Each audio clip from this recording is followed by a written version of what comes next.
we go. Good day, everyone. For today, we're going about to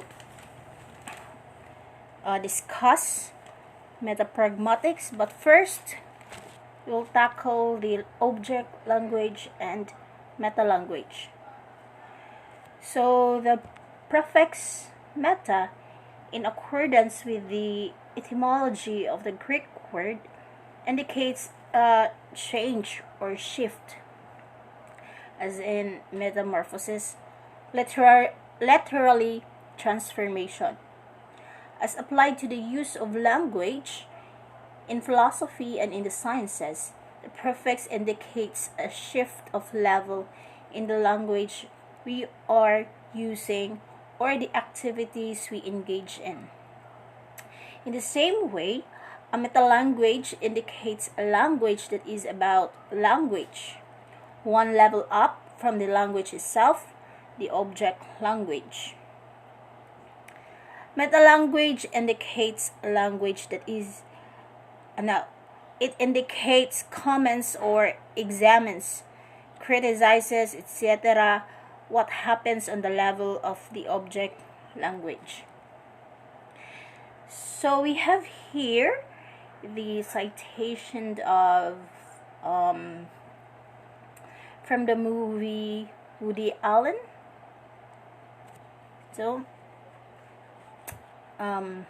it's a conversation between Annie and Alvy, and he said, "I don't think I mind analysis at all. The only question is, will it change my wife?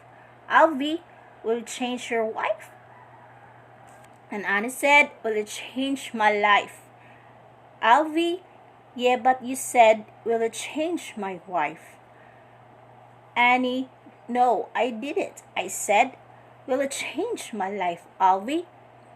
Alvy, "You said, will it change my wife? Will it change my..." Annie, "Life. I said life." So as we noticed here, there are words that from wife to life, no? In the excerpt, the actors state, using the metalanguage of quotes, what they consider as being the other person's exact words. From wife to life, they quote for the sake of argument. In order to argue properly, you have to document your adversary's word verbatim, where it was mandatory to repeat the exact object wording of your opponent and only add your own meta comment or rebuttal to it.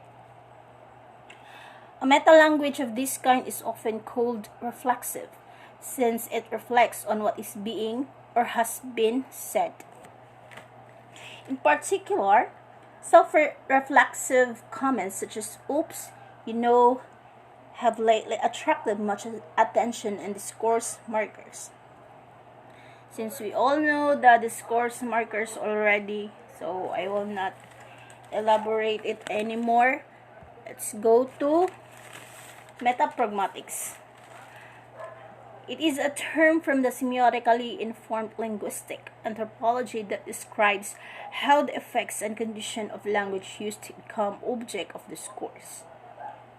So its signaling allows participants to construe what is going on in an interaction.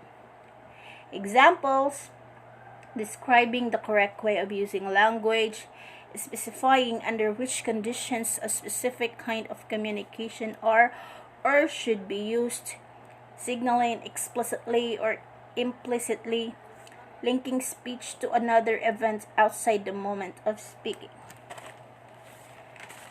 Discussion of linguistic pragmatics, that is, discussion of what speech does in a particular context, are metapragmatics because they describe the meaning of speech as action.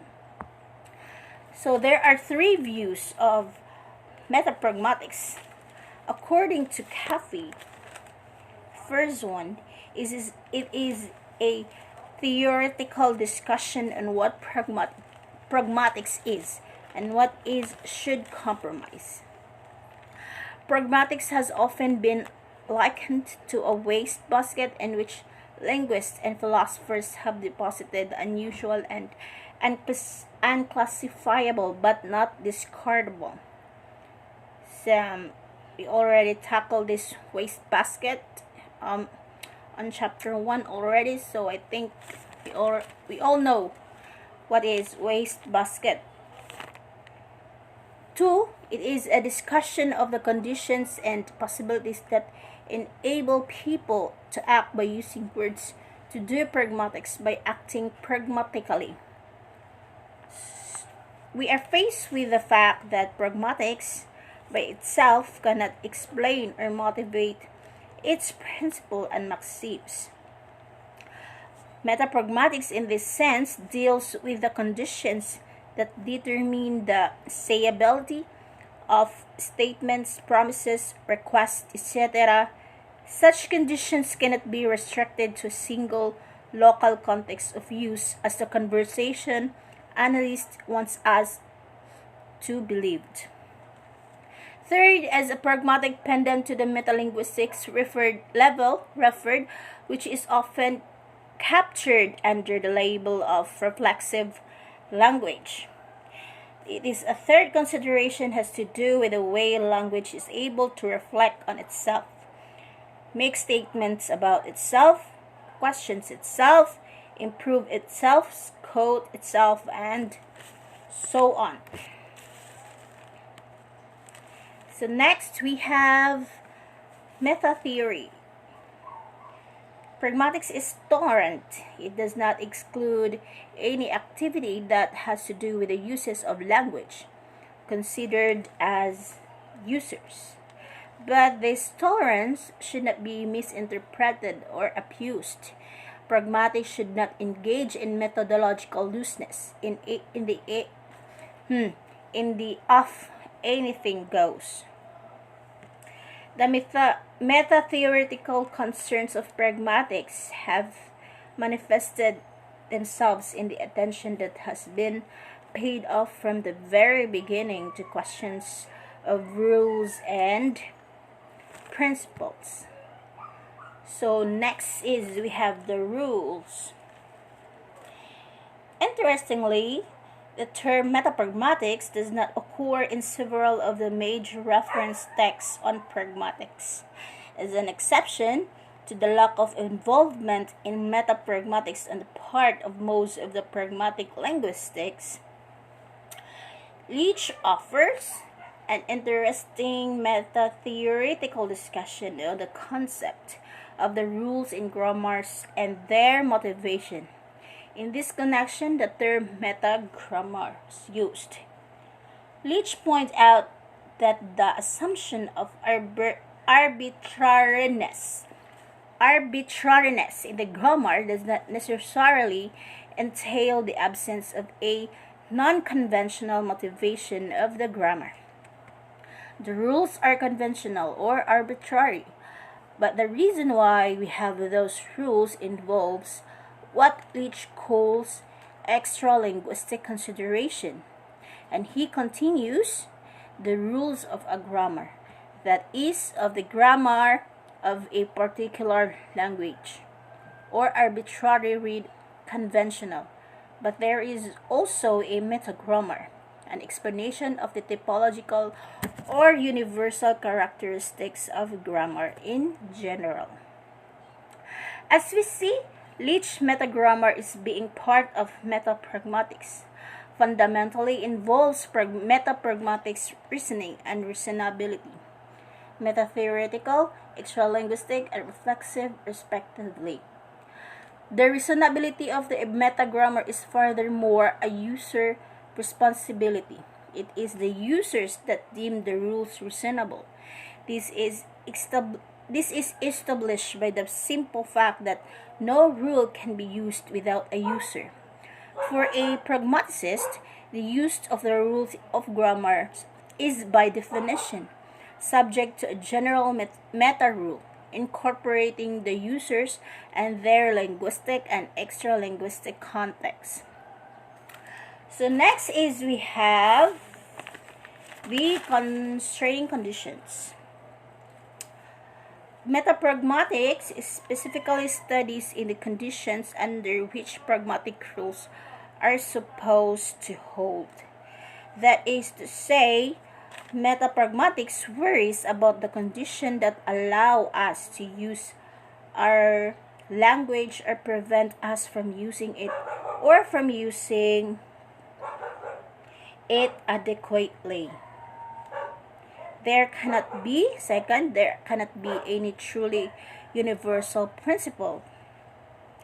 In the sense of principle that are valid for any linguistic practices everywhere at any given time.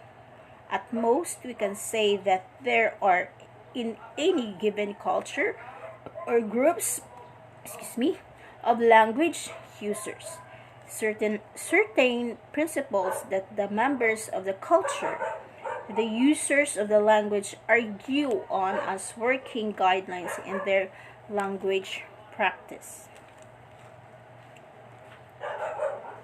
Next is metapragmatics discussion of principle uninteresting for the study of language. However, it puts such studies in their proper perspective. That is to say, it provides a healthy antidote against all form of ethnocentrism that so easily creep up on the linguist or pragmatician who is looking for correspondences, using terms deeply anchored in his or her own culture or language. So next is we have the general constraints. The world of pragmatics is not predictable in the same way as morphological or syntactic worlds are. That is to say, no rules and conditions can be set up for a pragmatic universe. Neither can any stringent hypothesis be formulated and tested that would create the illusion of a well-formed world, as it is done in a rule-based grammar or regular in the original sense of the word. A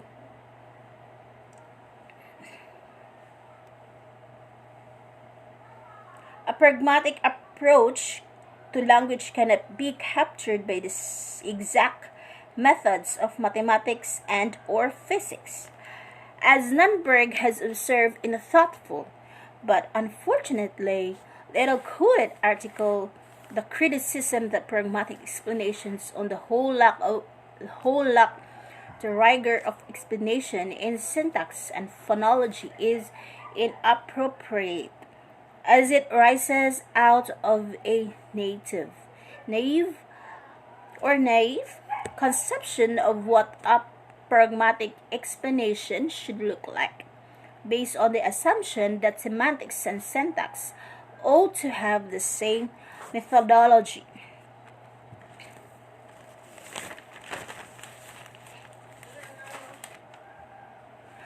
Pragmatics views the world as a world of language users.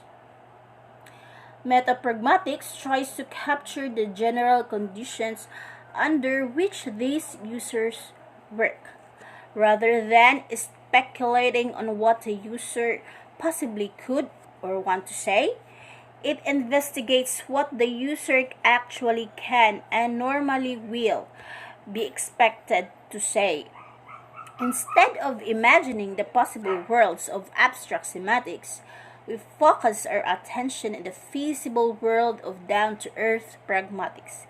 In other words, we constrain the world of use in accordance with our explicit or implicit knowledge of the users and with the expectations that follows from the knowledge.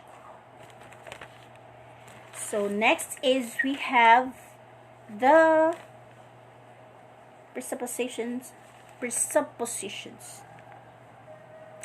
The notion of presupposition was originally developed in a semantic environment. As such, it does not hold up to our pragmatics expectation. So we've been talking about presupposition with with our previous classes like semantics, um, but most of us always forget what is presupposition. So this is just a sort of review on presuppositions. For one thing, semantic presuppositions deal with truth or falsity. They are defined as holding that is being true, even if the sentence containing the presupposition is false. Such a strictly truth conditional definition of presupposition fails on several counts. First, there is more to sentences than the abstract truth value they carry when viewed as logical presuppositions. Second, sentences when spoken cannot be considered in isolation from the speaker and the listener, who are relevant factors in any situation of language use. Third, we do not live our lives or speak by the truth conditions alone. Truth is at the best one among many other concerns that people have. Pertinent questions such as, what good does it do? Or was it to me? Cannot be answered in a purely semantic theory or of presuppositions. Stolnaker established the fact that an utterance needs a context in order to be correctly interpreted, also with respect to its truth or falsity. So the best example is, the cat is on the mat. This sentence, regardless of whether it is true or false, that is, whether or not there is a certain cat on a certain mat, presupposes that there is some cat and some mat, namely, the cat and the mat that the sentence refers to. But the sentence doesn't tell us a thing about what this particular cat represents in a particular connection, such as what this cat means to its owner, or about the context in which somebody, or the owner, could have uttered the sentence in questions. Another example, found gray cat lost since July. Phone number na chachu. What do we make of this? Suppose the usual semantics presupposition hold. We know that there is a cat and the cat is gray. We know furthermore that people, when they say things like gray cat found, usually speak the truth when they put up a sign like this one. They normally do not play tricks. This we can conclude by way of conversational implication. Similarly, by a conventional implicator, we can safely assume that the author of the message is the same person as he or she who actually found the cat. The utterance, found, conventionally implies find by someone, usually the utterer.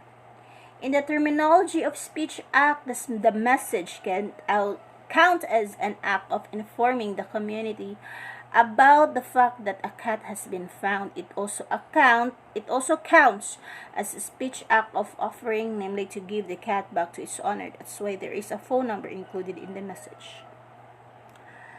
So I think these are all pragmatics presuppositions. They have to do with or index, the metapragmatics condition in which the language users and their cats live and exercise their linguistic and human respectively fill-in rights. Such conditions are often gathered to the common denominator of so-called shared or common knowledge.